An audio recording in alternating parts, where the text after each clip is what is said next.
Hello tout le monde, j'espère que vous allez bien et que vous m'entendez super bien. On va faire comme d'habitude, on va attendre un petit peu qu'il y a du monde. On est là, on se pose. On est là pour aborder de la nostalgie puisqu'on va parler des mangas des années 90. Fait que la vidéo est en grosse partie réservée aux personnes qui ont la vingtaine, la trentaine pour le coup, puisqu'on va parler de vieux mangas, donc des mangas qui ont déjà plus de 20 ans, presque plus de 30 ans pour le coup. Donc ça va couvrir vraiment toute la période, donc de 1990 à 2000 pour le coup, donc 2000 inclus parce que c'est important. Puisqu'il y a des mangas qui ont commencé en 90 et qui ont commencé à être publiés sous version papier en 2000. Alors, je m'excuse en avance, je suis encore en plein déménagement, donc j'ai pas eu le temps de déballer tous mes cartons. C'est qu'on fait un peu à l'arrache. Nicolas qui dit on dit pas de vieux mangas, on dit des classiques. Ouais, non, mais je sais, mais en disant ça, ça signifie que je suis vieux aussi, hein, et je suis né en 92. Hein, et... Faut voir la chose en face, Nicolas. Mais non, ça, donc je m'excuse en avance qu'il y a des visuels qui vont probablement manquer. Comme vous pouvez voir, j'ai des étagères derrière moi qui sont vides. J'ai pas totalement fini de débarquer tous mes plus de 2000 mangas dans ma bibliothèque. Fait que je m'excuse d'avance pour le manque de visuels. J'ai les visuels jusqu'à G. Fait que jusque là, on est bon, on est safe. Mais on va quand même aller explorer, on va quand même aller un peu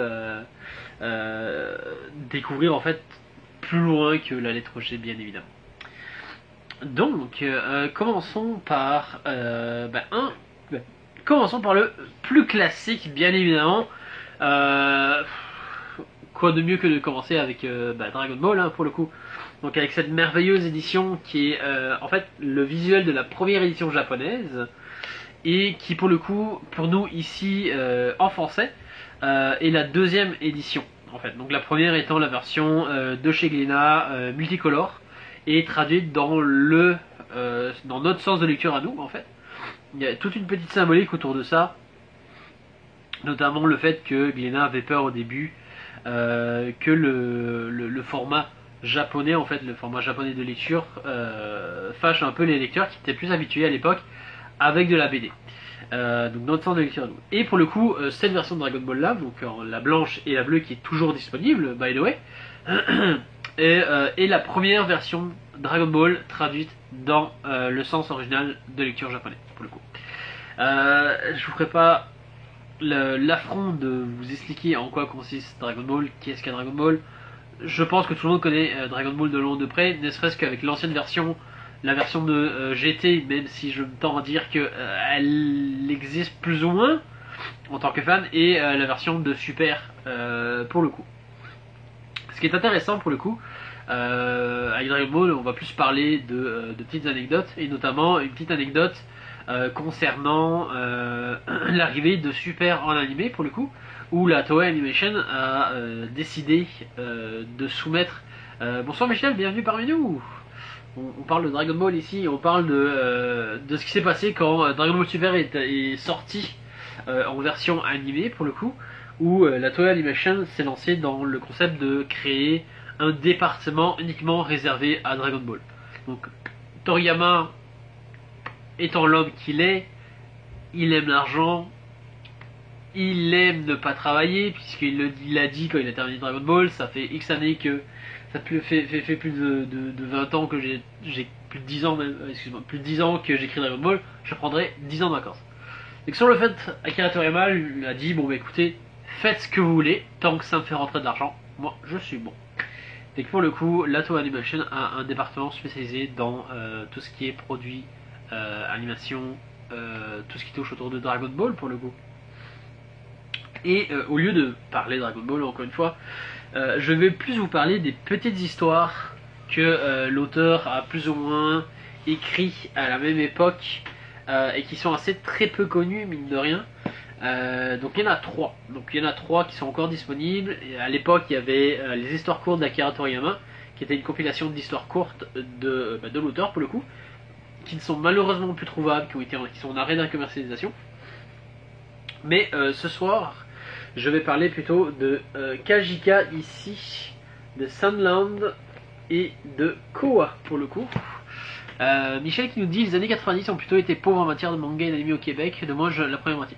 Oui, clairement. Puis c'est pour ça que je prends le live d'une approche un peu plus différente, où je parle plus des mangas qui ont été publiés, qui ont été écrits, ou qui commençaient à sortir dans les années 90. Puisque même en Europe, en fait, avec toute la polémique, puis la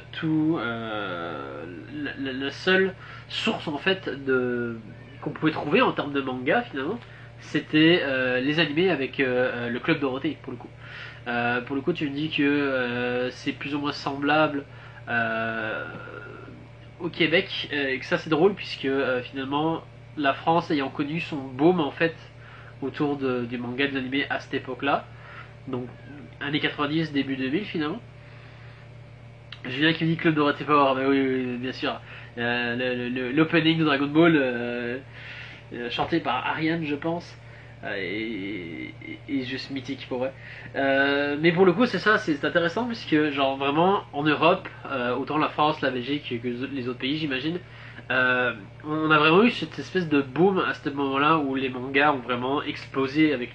Enfin, la cote et la popularité des mangas en fait ont explosé à cause des animés, à cause du Club Dorothée, donc c'était pas très comment dire, super travaillé à chaque fois, notamment je pense à l'adaptation de Kuto no Ken en animé avec les jeux de mots tout pourris qui pouvaient exister pour le coup, mais c'est vraiment ce qui a lancé ou ce qui a commencé à soumettre en fait cette espèce de popularité qu'on a actuellement. Et au Québec pour le coup c'est assez drôle puisque c'est maintenant qu'on l'a. On peut voir en fait d'un visu global en fait que de plus en plus il y a de plus en plus de lecteurs de manga, il y a de plus en plus de personnes qui forcément ne connaissent pas le manga et qui commencent, ou des personnes plus vieilles, des parents et tout ça. Et ça peut s'expliquer très certainement puisque les gens de notre génération, donc des années 90 et 2000, les 80-90 plutôt, commencent à avoir des enfants pour le coup. Et c'est assez drôle de voir qu'il y a une espèce de deuxième vague comme ça autour des mangas, ce qui est très cool puisque ça permet aux mangas de se populariser et de permettre à d'autres maisons d'édition par exemple de naître. Je pense notamment à la maison d'édition Mangetsu, où il y a beaucoup de petites maisons d'édition qui commencent à apparaître dans les dernières années. Je pense à Mehan, je pense à Mangetsu, je pense à Odd Manga aussi qui commence à prendre plus d'importance. Bon, ça c'est plus du hentai, mais vous comprenez un peu la gimmick en fait, qu'il y a de plus en plus d'œuvres qui sont proposées, ça prend de plus en plus d'ampleur, ce qui est très cool. Mais pour revenir à notre sélection ici, donc comme je disais, 3 petites œuvres, donc 3 one shot que Akira Toriyama a écrit sensiblement plus ou moins à la même époque. Donc on a Sunland ici, je vais résumer très brièvement parce que c'est un one shot puis ça vaut vraiment la peine, mais en gros on va suivre notre héros ici qui va essayer de résoudre un problème d'eau en fait dans un désert, et il s'avère que ce petit démon pour le coup c'est le fils de Satan pour le coup. Et pour tous ceux qui lisent Dragon Ball, je vais essayer de retrouver un visuel, mais pour tous ceux qui lisent Dragon Ball, allez, où es-tu? Vous allez voir, c'est un personnage, on trouve on trouve bien sûr toute la technologie, tous les dessins, tout l'humour de Dragon Ball. Ah, je le trouve pas. Allez, ah bon, allez. Je ne tomberai pas dessus, mais on retrouve, alors on ne sait pas vraiment si c'est vraiment le personnage, mais on trouve le personnage de Dabra de Dragon Ball en fait. Donc est-ce que c'est vraiment le fils de Dabra, le démon qui est à la botte de Bibidi Babidi pour le coup, ou est-ce que c'est une autre histoire, est-ce que c'est inclusif dans l'univers de Dragon Ball? On n'en sait pas trop, on peut suggérer des choses, mais de mémoire ça n'a jamais été confirmé par l'auteur. Comme quoi c'est canon à l'univers et ça se passe dans l'univers. Michel qui dit dans les années 80 c'était un vrai foisonnement de séries animées avec l'émission Samedi Jeune et des clics à Radio-Canada. Il y avait aussi à TVA comme Goldorak, Captain Flamme, mais les épisodes étaient un peu perpés. Ah ok, fait que vous avez quand même eu Goldorak et Captain Flamme. Ok, cool au moins. Ouais, bah ça correspond Ça correspond à la génération de mon père aussi. Mon père qui a grandi avec Goldorak, Captain Flamme, qui a toujours eu cette opinion de les mangas c'est pour les enfants et tout ça, pour final lui révéler que Goldorak et Captain Flamme en général, Goldorak pour le coup, for sure, c'est un manga écrit par Go Nagai. Ok, cool, mais au moins vous avez une petite base. Puis c'est sûr qu'avec internet là présentement aujourd'hui c'est une toute autre histoire. Donc Sandland, vraiment très cool, petit one shot sur le fils du Seigneur des Ténèbres, donc qui ressemble à Dabra, donc c'est vraiment le physique de Dabra, mais c'est pas confirmé, il n'est jamais dit que c'est lui, mais on peut juste supposer, ou que ce soit vraiment l'estamp d'un autre démon pour le coup, qui l'auteur aurait repris et réintégré dans Dragon Ball. Alors ici c'est un peu différent, on a Koa qui a été écrit dans les années 90, début 90, où on va suivre l'histoire de Koa. Alors la petite particularité en fait, c'est que Koa, en fait, ce petit vampire pour le coup, sur la couverture, va à l'école des monstres. Cette école des monstres, en fait, c'est une école, là pour le coup, on sait que c'est canon à l'univers de Dragon Ball, puisque on sait au tout début de Dragon Ball que Puer et Oolong, pour le coup, se connaissent de cette école-là. Donc dans le fond, c'est de cette école-là dont il est question, lorsque Puer et Oolong se retrouvent dans les premiers épisodes avec Yamcha, Bulma et Goku pour le coup. Donc totalement complémentaire, canon à la série. Donc là on est vraiment plus sur de l'humour à la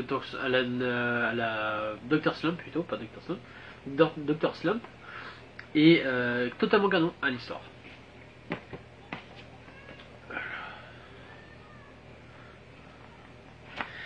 Ok, donc pour le suivant on a Kajika. Donc Kajika, ça fait longtemps que je ne l'ai pas lu, mais de mémoire, il me semble que c'est un garçon. Ok, c'est un garçon qui, par preuve de méchanceté, en fait, s'est fait maudire par un esprit.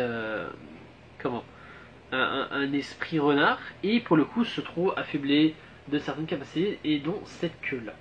Alors, est-ce que c'est les prémices d'un Dragon Ball, puisqu'on va avoir un dragon où il est question de dragon, fait que est-ce que c'est Shenron? Est-ce que pour le coup c'est qui ce gars-là? On retrouve un gars qui, selon moi, ressemble beaucoup au Général Blue, ici. Et pour le coup, on va suivre l'histoire de ce garçon-là qui va essayer de lever la malédiction. Très cool. On retrouve les transformations à Dragon Ball avec les espèces de démons et tout ça. Très cool. Je vais vous montrer encore une fois. On retrouve ces espèces de démons, les fameux démons de Dragon Ball. Démons qui ont été repris dans GT aussi, même si GT n'existe pas. Mais bref, donc ces trois petites œuvres qui sont vraiment très cool. Il y en a plusieurs, je pense aussi à Katsuura Kera qui a été refait par la suite, et Nekomaji, qui est une œuvre qui reprend le concept de Dragon Ball avec un chat.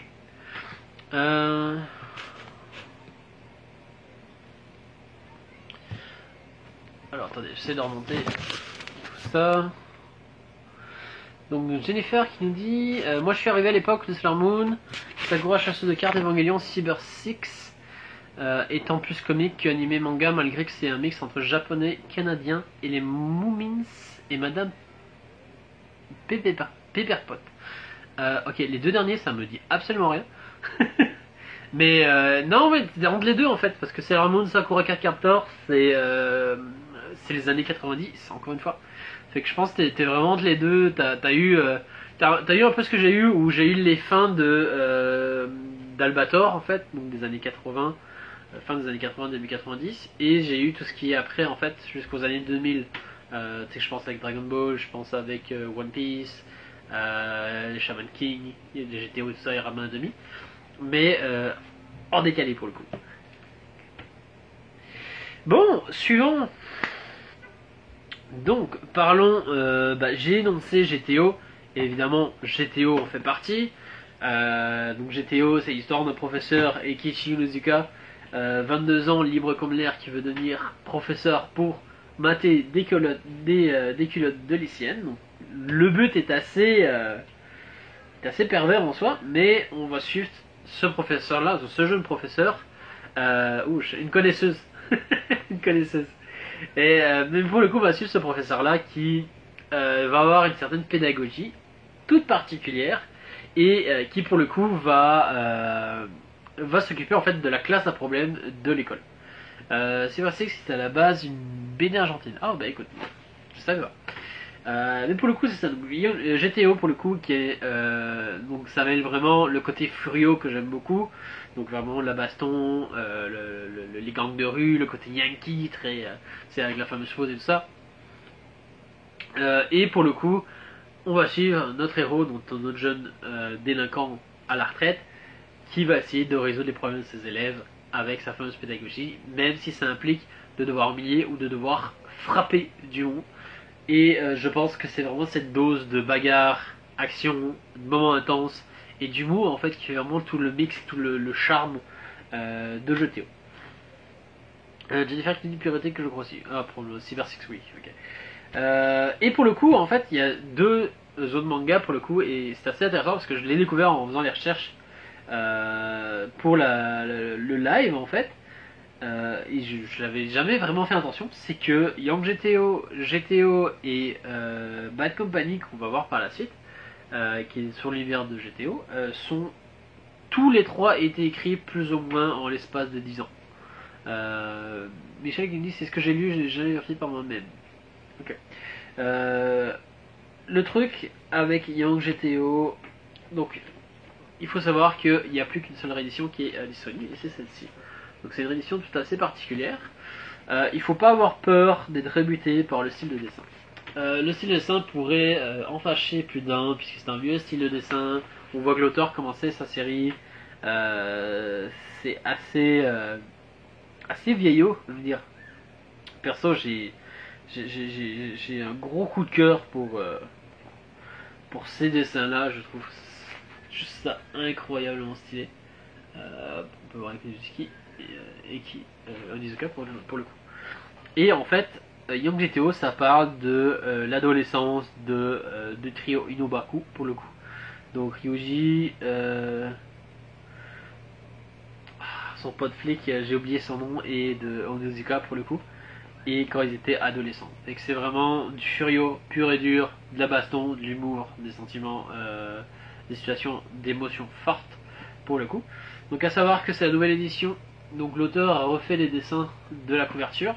Donc on peut voir à quoi ressemblerait Onizuka si l'auteur le dessinait maintenant pour le coup. Et à savoir que si je dis pas de bêtises, dans cette série il y a 15 volumes au lieu d'une plus d'une vingtaine pour le coup. Pour la série. Donc Young GTO, excusez-moi. Young GTO, vraiment très très cool. Si vous avez aimé l'humour de GTO, si vous voulez en voir plus, ça se passe avant, c'est de la bombe monumentale. Et pour le coup, ça me permet de rebondir sur un autre, sur un spin-off pour le coup qu'il a écrit un peu plus tard. On peut voir que les dessins sont déjà un peu plus, ressemblent un peu plus à ce qu'il fait actuellement. Donc même chose, les dessins ont été refaits, un peu retouchés avec le dessin que l'auteur fait actuellement. Et pour le coup, Bad Company, c'est un spin-off à la série. Tout simplement. Personnellement, je le vois bien faire le lien entre les deux en fait. Donc si vous avez aimé GTO, vous n'êtes pas trop sûr d'aller sur sur Young GTO, et vous savez pas, vous voulez tester, je vous conseille vraiment Bad Company. C'est un one shot, ça fait partie de la nouvelle édition, donc qui vient pour le coup, qui est sensiblement, hop, attendez, ici comme ça, qui est sensiblement la même que la nouvelle réédition, et à savoir la réédition des 20 ans de GTO pour le coup, qui est devenue en fait la seule disponible pour le coup. Bien évidemment, bon là j'ai pas de visuel malheureusement, mais je n'aurais pas pu parler de Ranma 1/2. Donc Ranma 1/2, ils sont malheureusement dans mes cartons ici. Quoi dire que grâce à la nouvelle édition de Glénat pour le coup, c'est un vrai coup de cœur. Et un vrai plaisir de retrouver cet univers-là, de retrouver ces personnages, de retrouver tous les personnages de Ranma 1,5, Ranma, son père Panda, j'ai oublié son nom, et tout ça. Et le truc, c'est que c'est présenté sous un format comme ça, encore une fois. Donc c'est un gros volume, c'est une version augmentée, les pages sont de première qualité, les pages sont plus souples, ce qui en permet une lecture vraiment beaucoup plus agréable pour le coup. Et c'est pour le coup, il me semble aussi la première fois que la série est traduite dans le sens de lecture japonais pour le coup. Puisque l'autre c'est la version cartonnée qui ressemble beaucoup à la version arc-en-ciel de Dragon Ball pour le coup. Mais ce qui est très très cool, surtout si vous l'avez lu étant plus jeune en fait, je vous invite vraiment, si vous l'avez, à la relire présentement avec un œil d'adulte en fait. Et il y a des choses qui sont passées qu'on a juste totalement oublié, et personnellement que j'ai juste ignoré. Et pour le coup, c'est juste dans le début où on apprend, où j'avais complètement oublié que Saotome, la sœur de... Ah putain, j'ai oublié le nom. Mais la sœur de la promise de Ranma, pour le coup, vend des photos de sa sœur, en fait. Donc, vend des photos de sa sœur aux Onjuan, aux gars de sa classe, et notamment des photos de Ranma, en fait. Donc ça peut sembler anodin, mais pour moi, c'est un gars que j'avais complètement oublié. Oh, Jennifer, attends, je reviens. Jennifer qui... Hop, hop, hop, hop, hop, hop, hop. Ça sera pas bien long. Oui, putain. Oui, Ranma 1,5, je les ai pas finis, mais j'avais besoin. J'avais bien aimé autant manga que l'anime. Le style de dessin par Rumiko Takahashi est vraiment unique. Oui, c'est de la bombe. J'ai tellement aimé Ranma 1,5 version fille que j'ai cosplayé en 2010-2015. Oh, pour ouais, c'est nice. Akane, merci Jennifer, Akane. Et Nabiki qui prend des photos dans la... Merci beaucoup. Voilà, ça fait tellement longtemps pour moi. J'ai relu les débuts de la série, puis ça faisait tellement longtemps, ça faisait plus de 10 ans que je les avais pas lus. Et pas vu pour le coup, vu que je les ai découverts avec la version animée.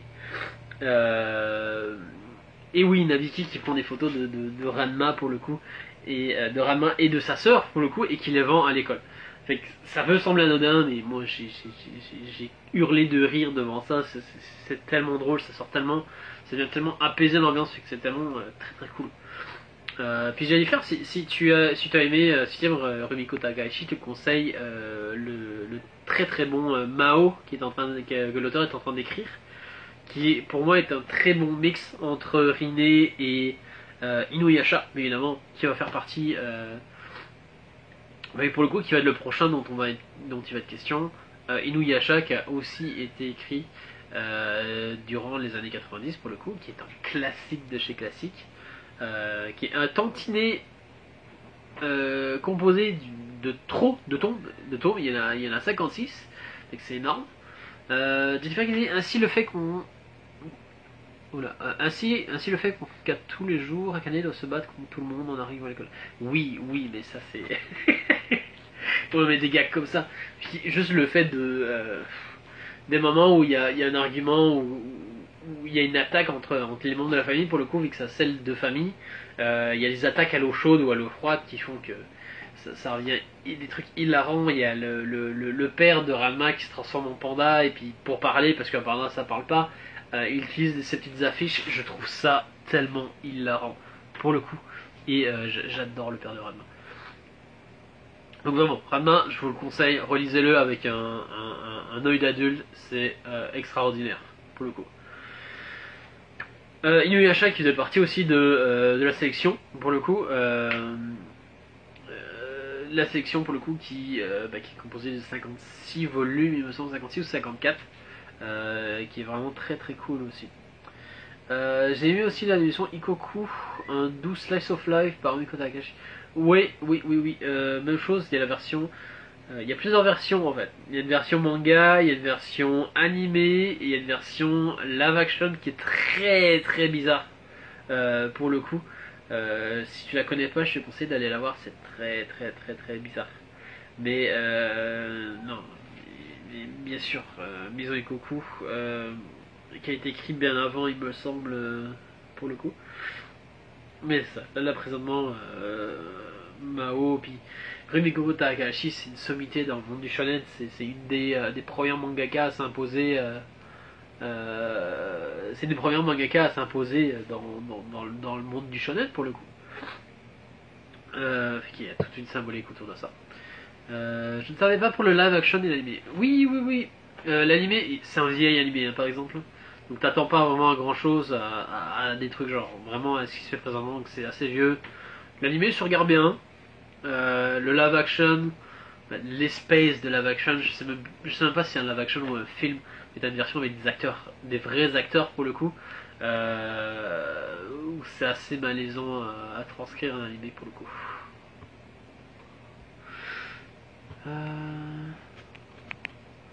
Alors, Nicolas qui nous dit niveau animé, j'ai grandi avec Dragon Ball, Sailor Moon, Sakura Chasseuse de cartes, Pokémon, Digimon, Medabot. Oh, Medabot, mais oui, j'avais tellement oublié ça. Beyblade, Astro, Monster, Monster Rancher, mais aussi bien, avant il y a eu les Mystérieuses Cités d'Or. Oui, il y a une fin, hein, Mystérieuses Cités d'Or, hein, pour le coup. Rémi sans famille, sous le signe des mousquetaires, Minifée, dans les Alpes avec Annette, Biniki le Dragon Rose, Tabaluga, ouais non, ça va, c'est vrai que je connais pas. Rainbow Bright, Baumbo, les contes de la forêt. Maya l'abeille, oui, Maya l'abeille. Sabletin, les aventuriers de l'espace. Oui, mon dieu, c'est de nostalgie, Nicolas, que tu apportes là. Mais oui, non, plein de choses. Mais Dabot, oh là là. Je rêvais étant petit à avoir les espèces de petites capsules que je voulais mon propre robot, puis avoir les petites capsules pour les mettre et tout ça. Ah ouais, non, nostalgie au bout. Switchons. Ensuite, alors, un qui est un peu moins connu, on est plus sur du CNN pour le coup. On va être sur. Comment sur du Yuito Kishiro, donc l'auteur de Gun, tout simplement. Et sur une réédition toute récente qui donne un style vraiment très très cool, qui pourrait plaire à toutes les personnes qui aiment Blame et qui aiment tout ce que l'auteur de Blame en fait fait.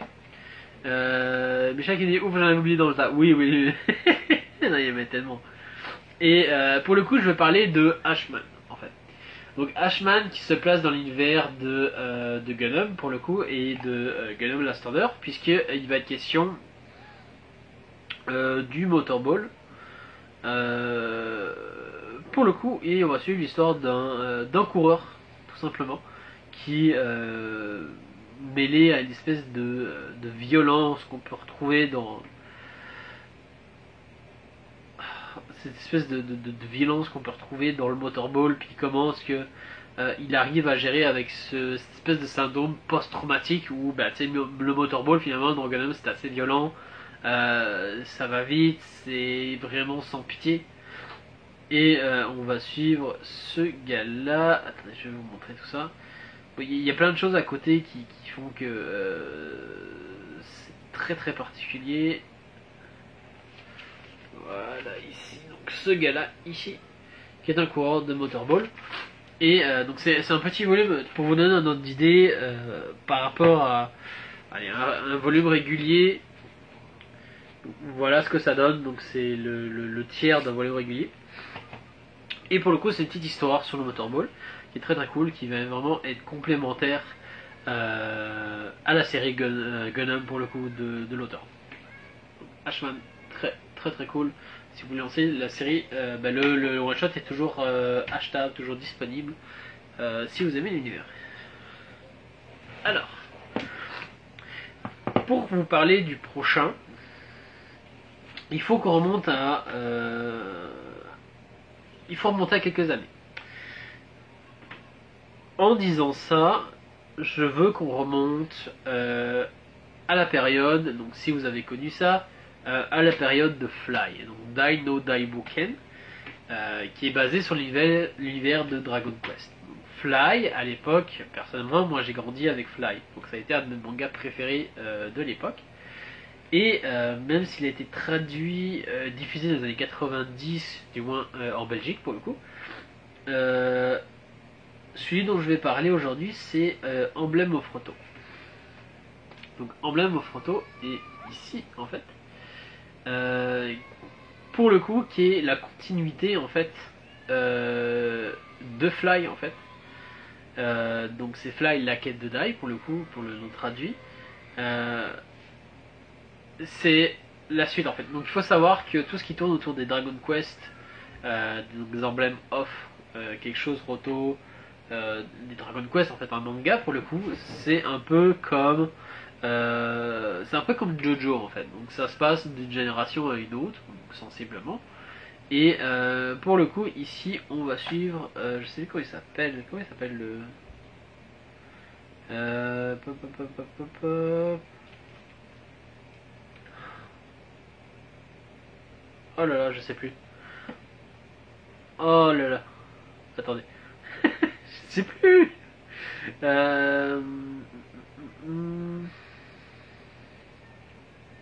Comment s'appelle le héros? Allez.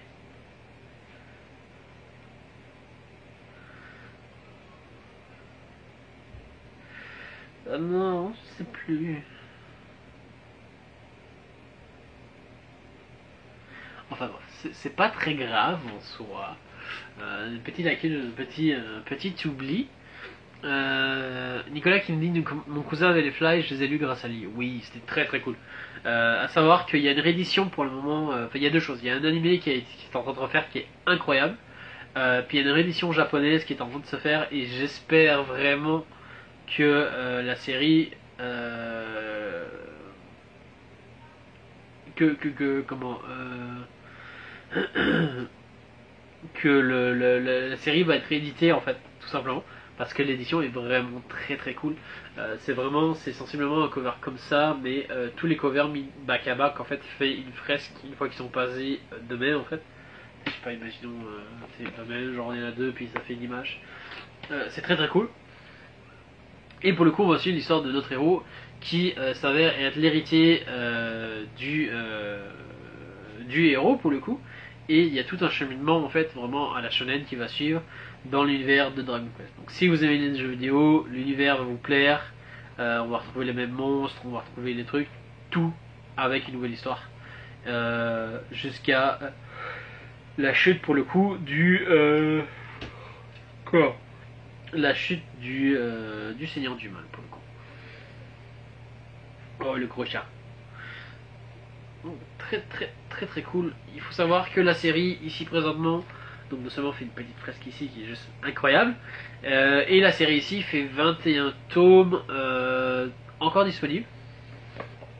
Et ce qui est cool en fait, c'est que ça nous amène à ce one shot là qui est sorti tout récemment pour le coup, qui est le Emblem of Roto Return, qui est un one shot qui est sorti tout récemment en français et qui sont des histoires complémentaires qui s'implantent un peu par-ci par-là dans l'histoire et qui nous rapportent un peu plus sur l'histoire et qui vient faire la transition sur la dernière série en date pour le coup, donc qui a été repris par le même dessinateur, même scénariste plutôt et dessinateur différent. Donc Dragon Quest, les emblèmes auto, les héritiers de l'emblème.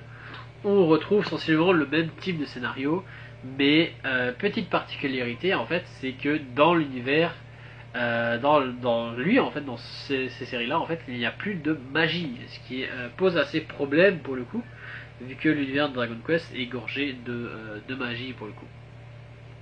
Donc à savoir, c'est une grosse série quand même. Au Japon, on est rendu, dernière fois que j'ai checké, je pense qu'ils étaient rendus à presque 40 volumes. Là en français on est rendu au tome 14, 15 il me semble. Donc on est quand même bien avancé. Mais pour le coup qui suit logique, donc qui est la suite de Fly, qui est la suite d'Emblem of Roto, et ici qui est la continuité de tout ça pour le coup. Même chose, je vous le conseille, c'est très très cool puisque là où on est assez habitué sur une thématique plus shonen sur l'Emblem of Roto, ici il va être vraiment plus question de thématique un peu plus mature, un peu plus violente en fait, même limite seinen je dirais. Michel qui dit bon maintenant parlons de choses sérieuses, Sailor Moon. Je l'ai pas lu. Non, il faut savoir que Sailor Moon, c'est comment? C'est la même œuvre, mais deux fois différente.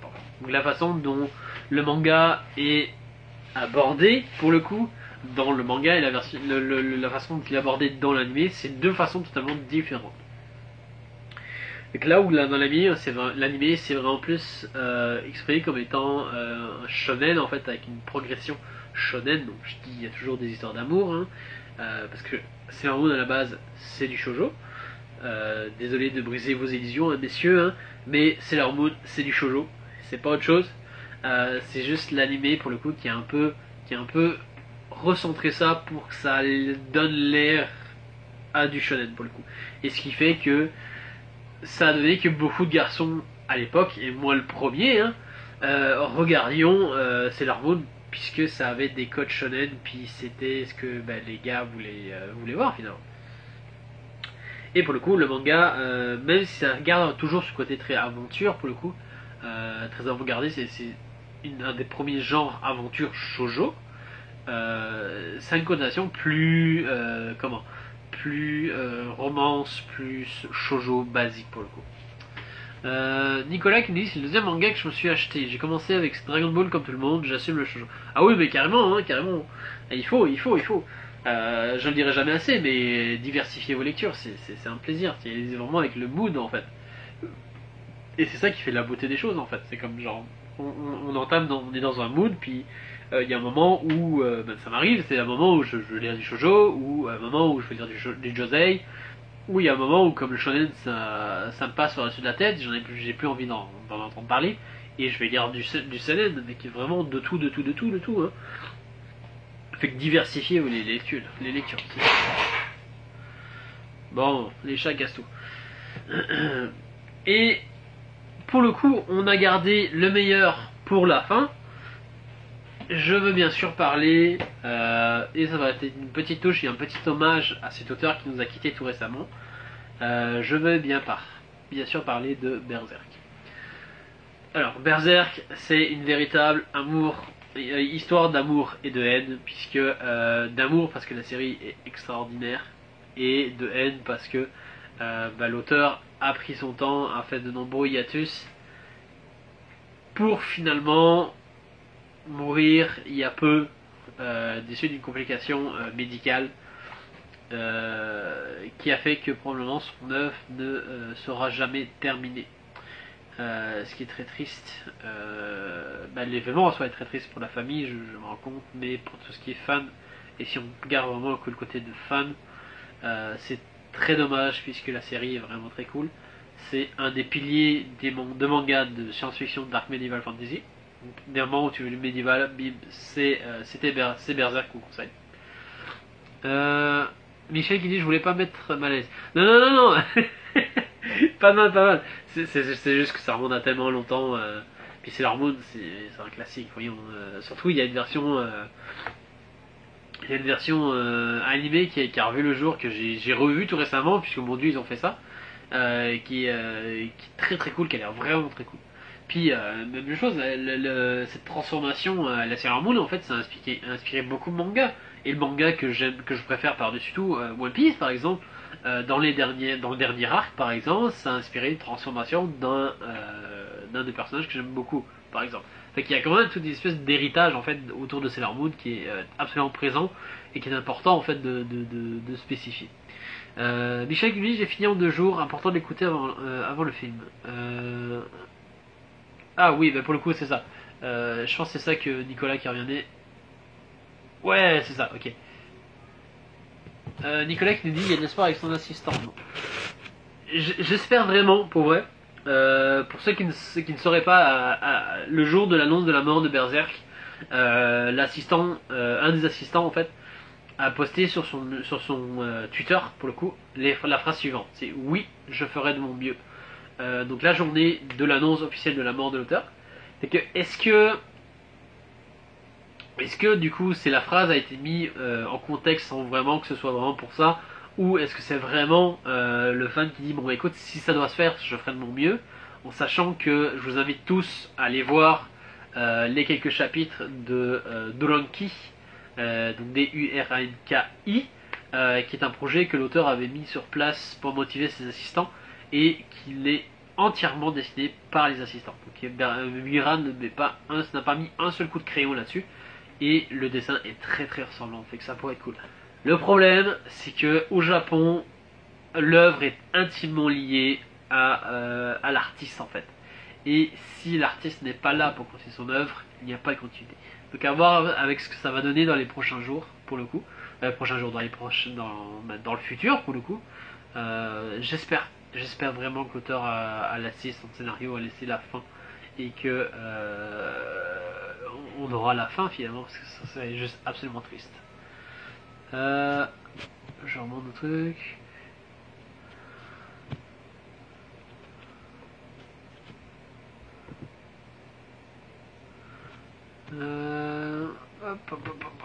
Michel qui dit je l'ai fini en 2 jours, l'important d'écouter avant le film.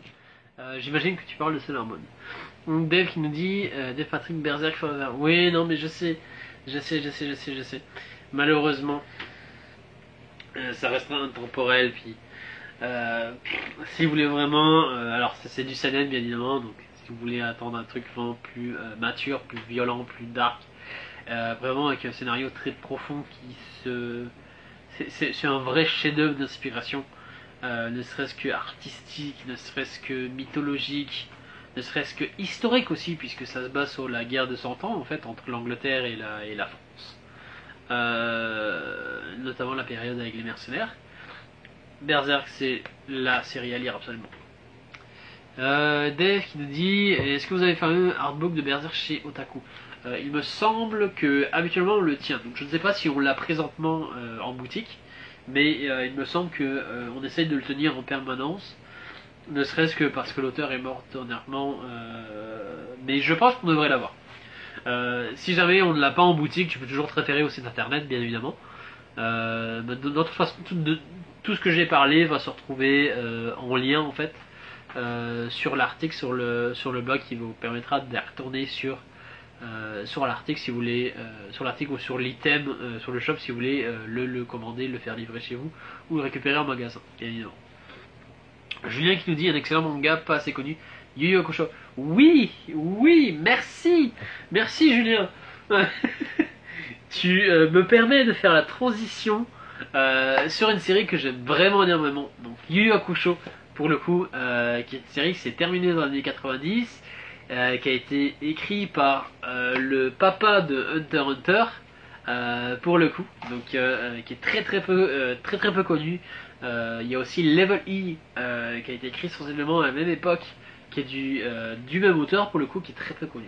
Yu Yu Hakusho, encore une fois désolé, j'ai pas le visuel, c'est dans les cartons, mais Yu Yu Hakusho, c'est l'histoire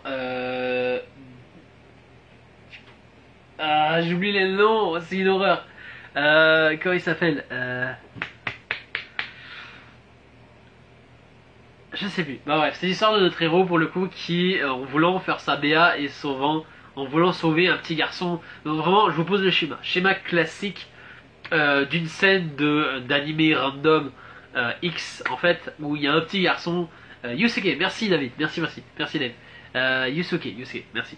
Et pour le coup, Yusuke décide de s'interposer en fait pour aller sauver le petit garçon qui drop son ballon et qui dit ah, cherchez mon ballon. Il se met à traverser la rue et il s'avère qu'à ce moment-là, il y a un camion ou une voiture qui arrive pour le percuter. Et c'est ce qui va se passer. Il me semble que c'est une voiture pour le coup qui arrive, qui fonce vers le gamin, qui ne voit pas le gamin, et pour le coup, notre héros, donc Yusuke Urameshi, merci pour la précision, décide de se lancer à corps perdu pour sauver le gamin, le pousse en fait, et boum, se fait percuter. Et c'est un des seuls mangas où tu commences le manga et le héros meurt, tout simplement. Et la mort d'enfant n'est pas une fidélité. Et on va suivre en fait le fait que Yusuke s'est fait percuter par une voiture, il meurt tout simplement, et tu vas suivre en fait l'âme de Yusuke qui va se faire recueillir, qui va arriver devant la table de Emma pour le coup, qui va lui dire bon écoute, t'étais pas vraiment voué à mourir à ce moment-là, surtout regarde le gamin, genre même si tu l'avais pas sauvé en fait il serait sorti indemne pour le coup. fait que le héros finalement s'est dit bon bah écoute, je suis mort pour rien, mais au moins je suis rassuré que le gamin n'est rien. Fait que c'est pas si grave que ça, tu sais. Et pour le coup, en fait, Emma va lui donner une seconde chance de ressusciter, pour le coup. Et c'est ce qui va se passer, puisque Yusuke, pour le coup, va devenir le nouveau détective de l'enfer. Je pense que c'est ça, je pense que c'est le terme, détective de l'enfer. Et après, on commence avec l'histoire, on commence avec le fait qu'il va acquérir des super pouvoirs, et c'est vraiment un gars à la sauce de Togashi, pour le coup. C'est le papa de Hunter x Hunter, donc si vous voulez vraiment... si vous ne le connaissez pas, vous avez aimé Hunter x Hunter, foncez, c'est dans la même veine. C'est un peu différent par exemple au niveau scénario, mais c'est plus surnaturel autour de la mythologie et tout ça. Mais foncez, c'est excellent. Surtout que si vous voulez attendre, même en fait il y a une réédition qui va s'en venir. Une réédition qui est juste magnifique, qui est incroyable. Et qui s'en vient, je pense qu'il y a probablement une retraduction qui a été faite, quelques dessins qui auraient été retouchés. C'est excellent comme manga. Et pour le coup, ça me permet de rebondir sur probablement le dernier de cette longue liste. Hein. Donc Level E, qui pour le coup est très très peu connu. Def, tu me diras si tu le connais. Qui est une petite série en 3 tomes en fait que l'auteur a fait. Donc c'est une série de science-fiction. Et qui va être sur l'histoire de deux protagonistes. Donc le premier c'est un gars totalement random qui emménage dans son appartement, et au moment où il emménage dans son appartement, en fait il trouve un gars sur une chaise en train d'attendre. Ce gars là il sait pas trop qui c'est, et il s'avère que ce gars là en fait c'est un prince alien d'une autre planète qui est venu en fusée tout simplement sur Terre. Ça fait vraiment beaucoup écho à Doraemon pour le coup. Donc un alien qui arrive dans la vie d'un être humain, et on va suivre en fait toutes leurs péripéties paranormales pour le coup, même extraterrestres pour le coup, et tout ça. Donc c'est très très cool, un peu, ça donne une petite vibe un peu parasite, je trouve. Mais ça c'est comme mon avis personnel. Nicolas qui me dit il y a des titres des années 90 qui me reviennent en mémoire, comme Daniel Secret de l'eau bleue, oui, Cowboy Bebop bien sûr, Gundam, les Chroniques de la guerre de Lodos bien sûr, Macro Plus, oui. Les chansons qui ne m'ont jamais quitté, la soundtrack est merveilleuse. Oui, oui, oui, oui, bien sûr. Mais on peut pas, malheureusement pas tout faire. Hein. J'aimerais, mais on aurait pu parler de Samurai Deeper Kyo. Il y a Rave aussi, Shaman King pour le coup, Macro 7 évidemment, Yokusho on l'a dit. Il y a Monster de Urasawa. Il y a One Piece évidemment. Il y a Enfer et Paradis. Il y en a vraiment plein. Il y a Trigun aussi, il me semble, qui a été écrit dans les années 90. Donc, non, il y a Hampalman aussi qui a été commencé à cette époque-là, qui est, si vous connaissez un peu plus sur le côté culturel japonais, qui est un super-héros, qui n'est pas vraiment un manga, mais qui est plus une BD pour enfants, mais qui finalement a dérivé un petit peu, pour le coup, qui est très très populaire au Japon. Bon, ben, messieurs, dames, ceci conclut le live d'aujourd'hui. Comme d'habitude, je vous mets tous les livres, ça va se retrouver en description sur l'article sur le site web. Donc si vous cherchez quelque chose, toutes les choses il a été énoncé, qui est toujours disponible, bien évidemment. Se retrouvons là, je pense notamment à Dave qui veut commander l'artbook, n'hésitez pas, tout est là en description. Puis vous allez pouvoir le revoir, la vidéo comme vous le voulez. Nicolas Gagny, ah oui, Samurai Deeper Kyo, j'ai trouvé l'intégrale des mangas ce printemps. Oui, bah, c'est assez bizarre parce que, puis on fait vraiment la parenthèse, mais il y avait 2 éditions de Samurai Deeper Kyo et je cherchais l'édition justement. Et le truc c'est qu'ils avaient refait une édition double et je pense que c'est celle-là que tu dois sûrement parler. Et pour le coup l'édition double qui a été fait après est tombée en arrêt avant l'édition simple. Fait que ça a genre vraiment tout miné, tout fucked up. Et il me semble, bah, du moins en français, tu me corrigeras Nicolas, qu'il y a juste la version simple qui est disponible pour ceux qui s'intéressent, qui est une série qui est très très cool pour le coup, qui est l'histoire d'un samouraï, donc tout se passe à l'époque de la bataille du Sekigahara au Japon, qui est probablement la bataille la plus populaire, ou du moins la plus médiatisée, la plus répandue en fait, du Japon, où on va trouver Kyo pour le coup, notre héros qui aurait sensiblement une double personnalité. Je vous en dis pas plus. Et cette double personnalité serait quelqu'un de vachement important. Je vous en dis pas plus, c'est du samouraï, ça se passe à l'ère dans le médiéval japonais, donc samouraï, épée, c'est vraiment du manga de cap et d'épée japonais. Très très très cool. Michel qui dit il y a aussi samouraï pizza cat. Ah, j'ai pas connu ça pour le coup.